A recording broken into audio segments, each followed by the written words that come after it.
Giovanni, you able to hear me, my friend? Hey, William, how you doing? I'm doing well, my friend. What is your faith persuasion? I'm Catholic. Oh, very cool. Okay. Yeah, I'll just be 2 seconds, and I apologize if this is slightly off topic. Obviously we know that, for example, the Assumption of Mary was like widely taught and accepted by the Church prior to Venerable Pope Pius XII dogmatizing it. Are there any other Marian teachings or pious teachings that the Church generally largely accepts and has for a while that could later be dogmatized?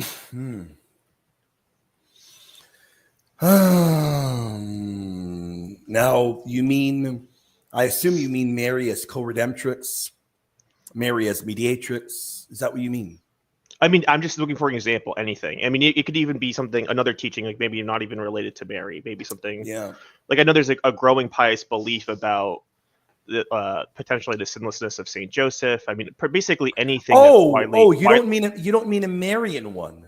Well, it could be Marian or otherwise, just any kind of. I've asked my theology tutor this, I've asked my priest this, and I haven't really heard a good answer.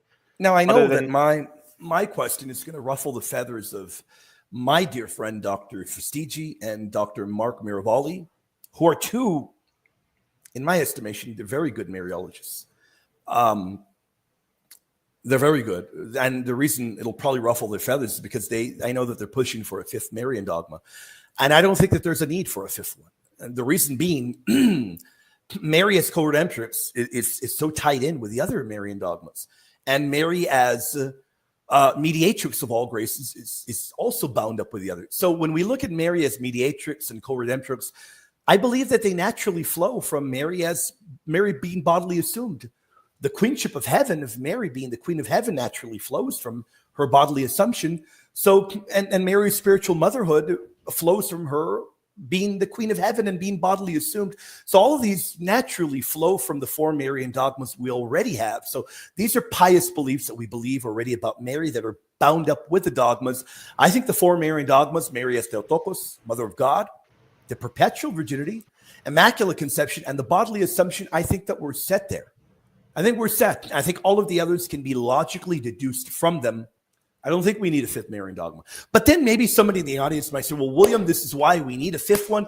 And if you argue that and that is your position, I have no problem with it. Not that I have a problem with it. I don't. I merely say for people that want a fifth Marian dogma and that they feel it in their heart, I tell them, calm down. Don't worry about it. We have it bound up with these other teachings. You don't need to feel stressed out about it. But if you feel we need another one and if the church decides that, I am at the feet of Holy Mother Church and I follow what the church decides. I've got no issue either way. Just don't think we need another one. In terms of another dogma, like Mary, maybe the sinlessness of Saint Joseph or the bodily assumption of Saint Joseph as some push for, I don't think we're going to get those. I just don't. I don't think we know enough about Saint Joseph to dogmatize him being all sinless. I mean, I have heard the arguments from the Bible that are made, but where do you have that in the early church? I don't find that in the early church. And for people that argue for the bodily assumption of St. Joseph, you don't have that either in the Bible or in the early church, anywhere. I mean, you have a few people in the very late medieval era. That at best could be a pious belief. But in terms of anything else becoming a dogma, really don't see it. I don't think so. Thank you so much, William. I appreciate it. God bless you, my friend. Thank you so much for asking a great question. Thank you. I hope that was helpful.